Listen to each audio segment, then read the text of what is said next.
All right, guys, fall is officially here. Can anybody give me a hallelujah? Thank you. Obviously, this is my favorite time of the year. The air is cooling down, routines start to shift, and all the comfort foods come back in full swing. Pumpkin spice lattes, football weekends, nights around the campfire, big family meals. This season almost invites us to slow down. And most people either try to fight it with stricter diets or they just give up until January. Both of those backfire. Dieting harder usually collapses right around when Thanksgiving rolls around, and just trying to wait until January makes that hill way steeper to climb. But you know what? There's actually a third path that almost nobody talks about. Making fall and winter your building muscle seasons. Why this season is perfect for muscle building. Seasonal drift is real. Studies show that adults gain at least a little bit of weight every season, and most never lose it later. But what if all that weight wasn't just body fat? What if that weight was also new muscle? By training intentionally, you can turn a liability into an asset.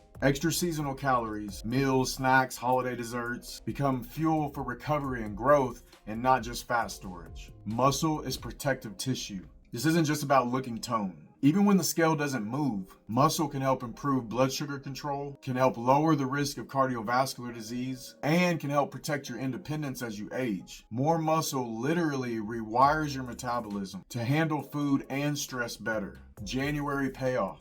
Building more muscle now helps set you up to succeed more later. More muscle means a higher daily calorie need, stronger workouts, and better results when you do shift into fat loss phases. So you don't start January discouraged, you start ahead. And especially for women, resistance training preserves bone density, reduces osteoporosis risk, and supports long-term heart health. 3 areas that it appears that women tend to struggle more than men do. And the lifting makes you bulky myth died back in the 90s. What you actually build is strength, resilience, and confidence. How to do it right. Let's make this practical. Strength sessions. 2 to 3 full body sessions per week. Squats or hinges, pushes, pulls, carries, some core work. Simple, repeatable, recoverable. Protein at every meal. Anchor 25 to 40 grams, whether if it's chicken, Greek yogurt, beans, or protein shakes. Even if the rest of your plate is festive, protein protects muscle.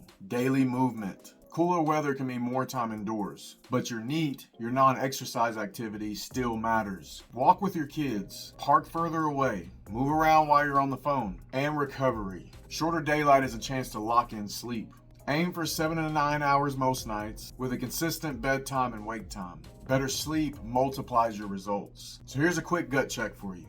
Ask yourself, am I lifting at least twice per week right now? Am I leveraging protein at most meals? Do I have 1 or 2 simple habits that survive weekends? If the answer is no, that's not a discipline problem. That's a design problem. Now for the reframe. This season doesn't have to be about sliding backwards. It doesn't have to be about guilt or waiting until January. It can be about building strength, building protection for your metabolism, your heart, and your bones. Building momentum that carries you into this next year stronger than you've ever been. Stop failing on purpose by chasing fat loss at the hardest season. Start winning on purpose by building muscle while conditions are actually in your favor. If you want to make sure that you maximize this next 3 months, we'll map out your fall strength plan together. DM us today and we'll show you exactly what you need to work on and what to focus on so you walk into January stronger, healthier, and ready for whatever goals come next. Just DM us muscle to get started. We'll see you next week.